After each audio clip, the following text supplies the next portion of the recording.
ওজন কমাতে চান তাহলে কম খাওয়া বন্ধ করুন। আগে আপনাকে বুঝতে হবে কোন খাবার আপনার পেটের মধ্যে সবচেয়ে বেশিক্ষণ থাকে।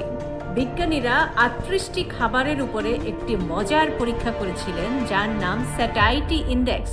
ফলাফলটা চমকে দেওয়ার মতো। সবচেয়ে বেশি পেট ভরা রাখে সেদ্ধ আলু, যার স্যাটাইটি স্কোর হচ্ছে 323, সাদা মাছ 225, ওটস 209, কমলা আপেলের স্যাটাইটি স্কোর হচ্ছে 200-র কাছাকাছি।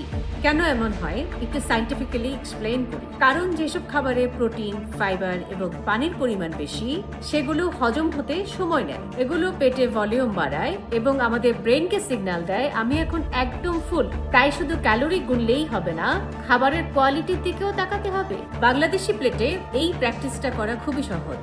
ভাত কমিয়ে না খেয়ে প্লেটটাকে ব্যালেন্স করুন। মাছ, ডাল বা ডিমের সাথে প্রচুর সবজি খান। ভাতের সাথে একটু সেদ্ধ আলুও রাখতে পারেন, কিন্তু মাথায় রাখবেন সেদ্ধ আলু আর ফ্রেঞ্চ ফ্রাই কিন্তু এক জিনিস না।